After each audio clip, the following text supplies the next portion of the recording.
entendu des histoires de ce genre. On arrive aux urgences et on voit un jeune interne et on se dit mais est-ce qu'il est suffisamment qualifié? Est-ce que je peux me remettre entre ses mains? Alors justement, aujourd'hui, il existe des logiciels de simulation destinés à former ces jeunes gens-là.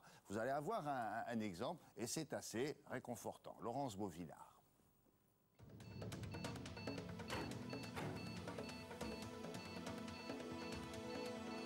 Nous sommes en présence d'un jeune homme de 24 ans qui a un traumatisme automobile un peu sévère et qui a été pris en charge par l'équipe médicale sur le bord de la route et qui va transporter le patient aux urgences où vous êtes là et vous êtes le médecin. Et tout ça, pendant ce temps-là, le temps tourne. Vous voyez ça fait déjà 40 secondes que le patient est arrivé dans la salle d'urgence et il va falloir se mettre en route. Pourquoi? Parce que, regarde en bas, si tu veux afficher les paramètres vitaux, tu vois, ce patient, tu vois bien, il bat déjà à 140 par minute, donc il a mal.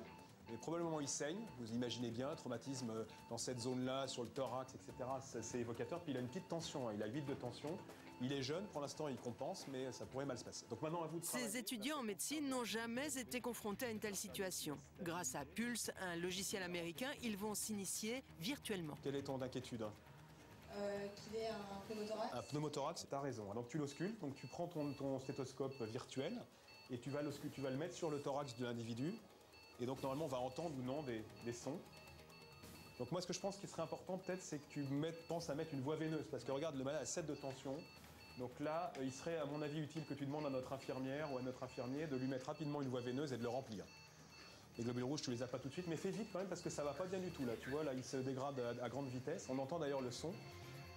Ça permet de se mettre dans des situations sans risque pour les patients, sans risque pour les futurs médecins, et de tester soit des situations très fréquentes pour lesquelles il faut être très réactif et puis appliquer des procédures dans un bon ordre et pour la qualité et la sécurité des soins, soit des situations très rares qui ne vous arrivent jamais ou qui n'ont peu de chances de vous arriver, mais le jour où ça vous arrivera, vous en rappellerez et vous pourrez appliquer ce que vous avez appris sur ce scénario, cette simulation virtuelle. Tu pourrais lui donner un petit peu d'oxygène, non? Regarde la saturation qui baisse, 86% de saturation, il faudrait peut-être faire quelque chose. Je vous propose de lui mettre de l'oxygène rapidement. Donc tu attaches un masque à oxygène et on voit que le masque à oxygène est arrivé.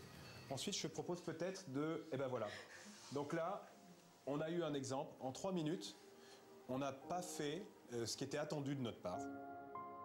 Ça nous entraîne à vraiment être systématique, à faire toujours la même chose, parce que si on oublie une étape, le logiciel il dit que notre patient il est mort. Du coup, franchement, quand on recommence la fois d'après, on pense bien à faire chaque étape. Du coup, ça nous oblige à être systématique, à rien oublier. Ce logiciel permet également d'aborder d'autres spécialités médicales comme la cardiologie, la gynécologie, la pédiatrie, les techniques de soins dentaires et bientôt en version française.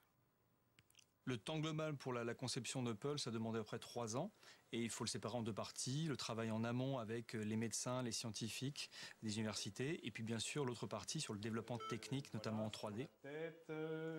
D'examiner le scan. Tous ces logiciels sont issus des techniques de simulation développées à l'origine par l'aéronautique et par le jeu vidéo. Aujourd'hui, le concept est repris par les écoles de commerce pour former les élèves, par les architectes pour présenter des projets d'urbanisme et l'on estime que d'ici 5 ans aux États-Unis, 50% des formations professionnelles se feront grâce à des Serious Games.